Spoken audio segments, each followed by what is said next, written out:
আসসালামু আলাইকুম। কি অবস্থা, কেমন আছেন আপনারা? আমরা আল্লাহর রহমতে ভালো আছি। আজকে রান্না বান্না করে যেহেতু আজকে দুইটি রেসিপি শেয়ার করব, আজকে আপনাদের মাঝে শর্টকাট করে কিভাবে রান্না করা যায়।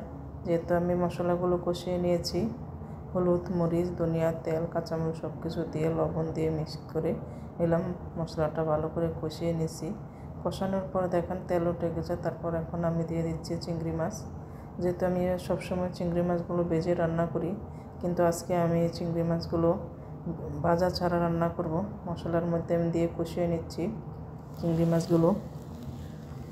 চিংড়ি মাছ দেওয়ার পর যেহেতু আজকে অন্য একটা রেসিপি বানাবো, যাতে অনেক দিন ধরে বলতেছি বানাবো, তাই কালা বেগুনগুলো, বাসায় কালা বেগুন ছিল, কালা বেগুনগুলো একদম ছোটো ছোটো করে কেটে নিয়েছি। দেখেন এত সুন্দর করে কেটে নেওয়ার পর দিয়ে দিলাম, যেহেতু বেগুনও তাড়াতাড়ি সিদ্ধ হয়ে যায়, তারপর চিংড়ি মাছও তাড়াতাড়ি সিদ্ধ হয়ে যায়, এই জন্য আমি চিংড়ি মাছগুলো ভেজে নেই।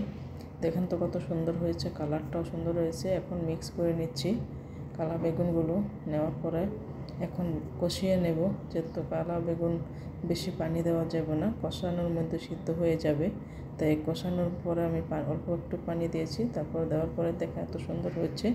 এটার মধ্যে তারপর আমি ধনিয়া পাতা দিয়ে বেগুনের তরকারিটা নামিয়ে পড়ছে। একটু বোনা বোনা হবে, অল্প একটু ঝোল থাকবে, বেশি থাকবে না, একটু শুকনাও থাকবে না বেশি। আলহামদুলিল্লাহ, তরকারিটা অনেক সুন্দর হয়েছে।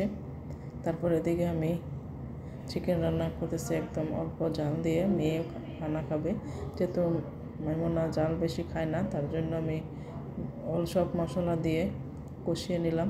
সাথে একটু আলু দিয়েছি, একটু আলুটা দিলে রান্নাটা অনেক সুন্দর হয়, কালার আসে। তাই আমি আলু দিয়ে, তারপরে কাঁচামরিচ দিয়ে, অল্প পরিমাণে মরিচ দিয়েছি।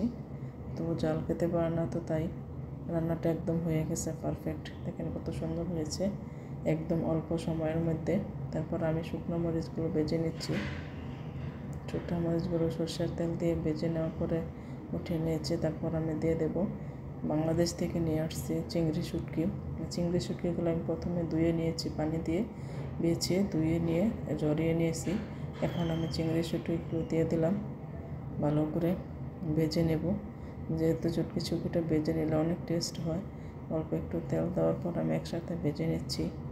ভাজা হয়ে গেলে তারপর আমি এক সাইড করে, যেহেতু মরিচগুলো হয়ে যাবে, তাই মরিচগুলো সাইড করে নামিয়ে নিচ্ছি। তারপর এদিকে আমি দিয়ে দিচ্ছি ধনিয়া পাতা, কাঁচামরিচ, পেঁয়াজ, রসুন, এগুলো দেওয়া হয়ে গেছে। এখন এটি দেওয়ার পর ভালো করে ভেজে নিচ্ছি। দেখেন এত সুন্দর করে এক সাইড করে ভেজে নেওয়ার পরে চুলায় আমি বসিয়ে দিচ্ছি।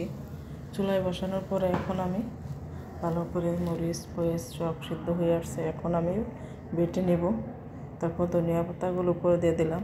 ধনিয়া পাতাটা একটু কষানো হয়ে গেলে তারপর এখানে আমি নামিয়ে নেব, ঠান্ডা করে নেব। ঠান্ডা করার পর আমি ভর্তাটা বানিয়ে নেব। কিন্তু গরম গরম ভাতের সাথে দুপুরে খেতে কিন্তু অসাধারণ লাগবে। যে 3টা আইটেম বানিয়েছি, আপনারা পারবেন একরকম সহজভাবে বানাতে। সবাই ভালো থাকবেন।